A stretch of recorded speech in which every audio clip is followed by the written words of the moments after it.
सुलेमान अलैहिस्सलाम का जिक्र है। वो दाऊद अलैहिस्सलाम के वारिस थे, बेटे थे, और इन्हें परिंदों की बोलियां सिखाई गई। जिन्नात और इंसानों के लश्कर का एक फौजी डिसिप्लिन के साथ इनके पास हाजिर रहते थे। वो जो उनका लश्कर था ना, उसमें इंसान भी थे, जिन भी थे, और उसके अंदर परिंदे भी थे। उनका लश्कर था, वो हमेशा उनके पास रहते थे। हजरत सुलेमान अलैहिस्सलाम गुजर रहे थे तो एक मकाम से आप गुजरे जहां चींटियां बड़ी कसरत के साथ थी।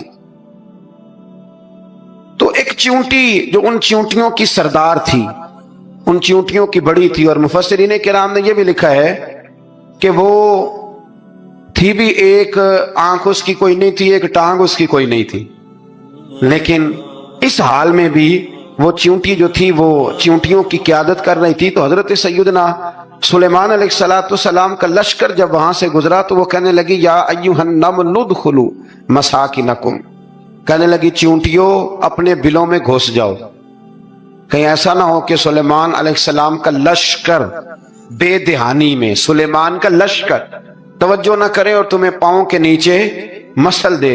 लिहाजा इस तरह करो कि तुम अपने अपने बिलों में घुस जाओ। हजरत सुलेमान अभी 3 मील दूर थे। तमाम मुफस्सिरीन ने लिखा है 3 मील दूर थे। तो वहां से चींटी बोली तो कुरान कहता है कि हजरत सुलेमान उसकी बात सुन के हंस पड़े। फतबस्सम दाहिका, आप उसकी बात सुन के हंस पड़े।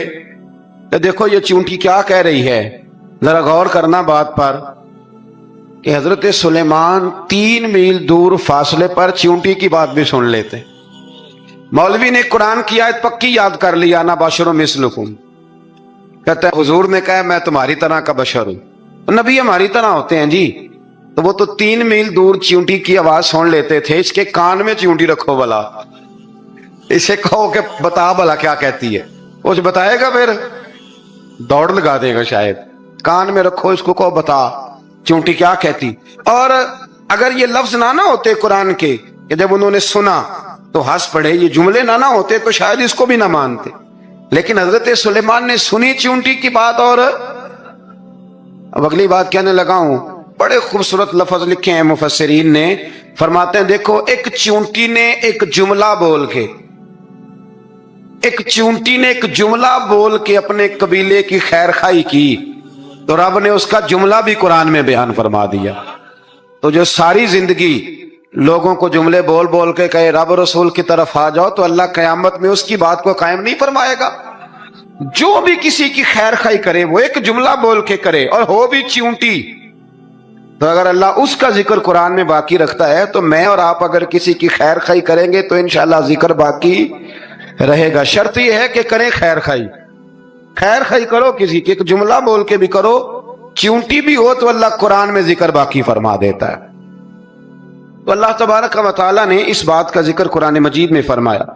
इस पर कई कुछ लिखा है। इसी तरह से एक बात और लिखी है हमारे मुफस्सिरीन ने कि हजरत सुलेमान एक दिन ना इसी तरह निकले, कहत पड़ गया था, बारिश नहीं होती थी, तो हजरत सुलेमान बाहर मैदान में निकले दुआ करने के लिए, खुश्क साली थी। तो जब आप गए तो एक चींटी अपने पर फैला के दुआ मांग रही थी। तो रब करीम ने फरमाया सुलेमान आप वापस चले जाएं, बारिश आ जाएगी पर आएगी चींटी की दुआ पे। तो हज़रत सुलेमान ने अर्ज की, मौला मैं भी तो इतना लश्कर लेके आया हूं ना, तो चलो हमें भी दुआ कर लेने दे, तू चींटी की दुआ पे बरसा देना पर दुआ कर लेने दे। फरमाया नहीं, आप वापस जाएं, दुआ ना मांगे। या अल्लाह क्यों? फरमाया चींटी का दिल टूट जाएगा, वो तो कहेगी कि ये सुलेमान की लश्कर दुआ पे फिर बारिश आई है। तो आप ना करें ताकि उसके दिल में ये बात रहे कि नहीं मेरे रब ने मेरी दुआ पे बारिश फरमाई है। आप जाएं, आज बारिश आएगी पर आएगी चींटी की दुआ पे। तो जो चींटी बारिश की दुआ करे कौम के लिए, अल्लाह अगर उसका जिक्र कायम रखता है तो जो अपनी कौम के लिए हिदायत की दुआ करे। और कभी कभी गर्दन झुका के देखा करो कि दिल में रसूलुल्लाह की उम्मत का दर्द कितना है। अगर कहीं हुजूर की उम्मत का दर्द है तो फिर इंशाअल्लाह जिक्र कयामत तक बाकी रहेगा। फिर इंशाअल्लाह कयामत तक आने वाली नस्लें भी आपका जिक्र करेंगी अगर हुजूर की उम्मत का दर्द सीने में मौजूद है।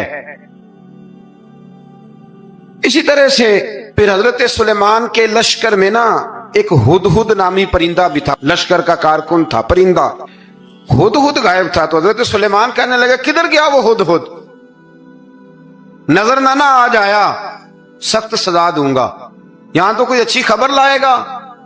چونکہ وہ ہدہد پرندہ جاتا تھا تو خبریں لا کے دیتا تھا، ورنہ سزا دوں گا۔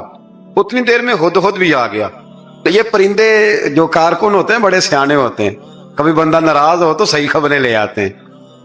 تو صحیح خبر لے کے آ گیا، آتے ہی آ کے بیٹھا تو اس نے حضرت سلیمان علیہ السلام نے کہا کہاں تھے؟ عرض کرنے لگا حضور میں ملک سبا گیا تھا، وہاں ایک عورت حکمرانی کرتی ہے، اس کا نام بلقیس ہے، بہت بڑے تخت پہ بیٹھتی ہے، 80 گز اس کا تخت لمبا ہے، 40 گز چوڑا ہے، اور شاید 80 من کے 80 ٹن اس کا وزن ہے۔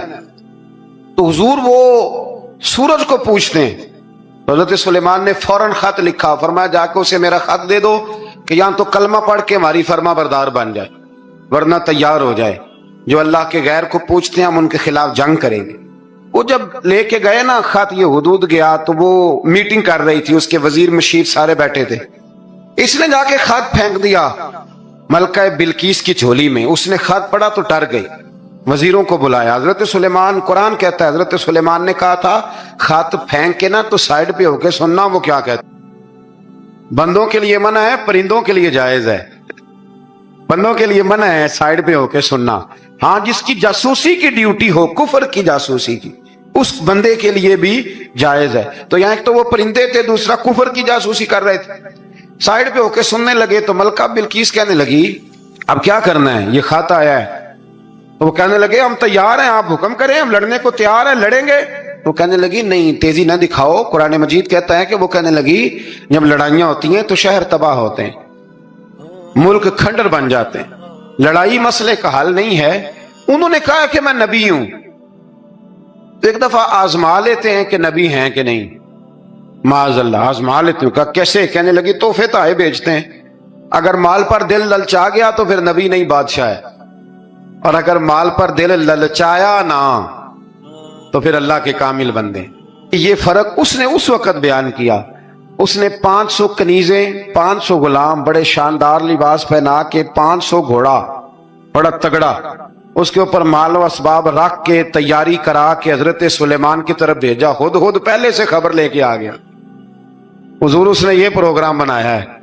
وہ جب آیا سارا کچھ تو حضرت سلیمان دیکھ کے جلال میں آ گئے، فرمانے لگے اسے جا کے کہہ دو تو مجھے کیا تحفے بھیجے گی، میرے رب نے مجھے مالا مال فرمایا ہوا ہے، انہیں مالا مال کیا میرے مالک نے، جا اسے جا کے کہہ تو کیا تحفے دے گی۔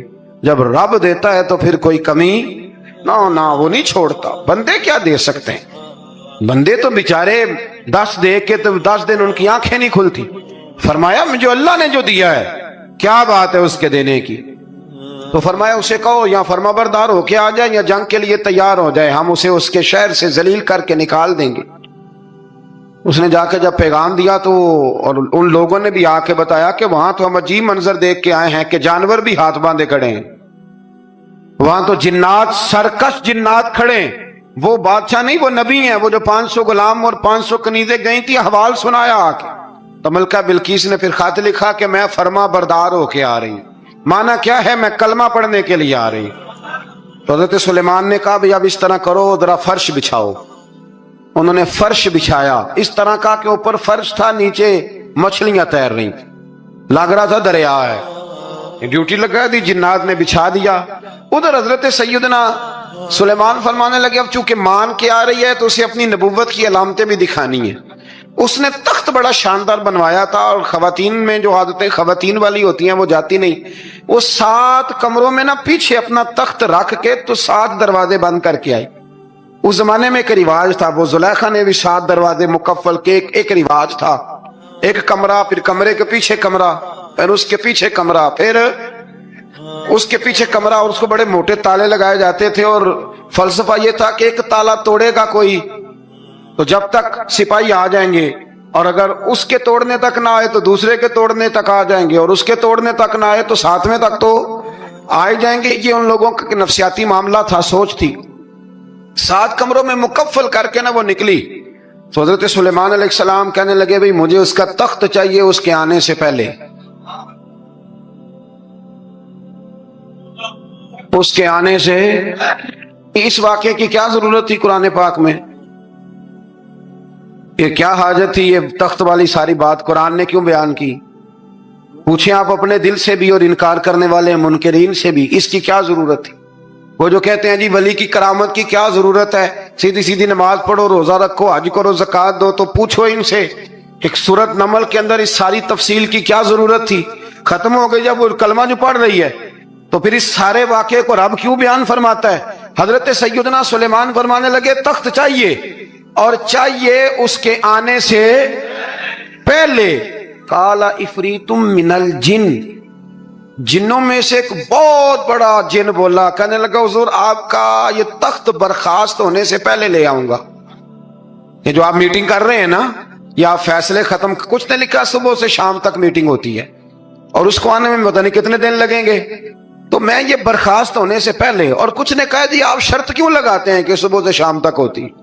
उस जिन ने कहा जी आप 10 मिनट में फारग हो जाएं, आप फारग होंगे तो तख्त आ जाएगा। मुफस्सिरीन ने लिखा है कि जब कुरान कहता है कि उसने कहा कि आपके फारिग होने से पहले, इसका मतलब है कि जब आप उठेंगे, ये जगह खाली कर देंगे तो तख्त यहां किवें, हजारों मील का फासला है, आ जाएगा। पर हवाई जहाज पे कार्गो करा के जी DHL के जरिए कैसे आएगा?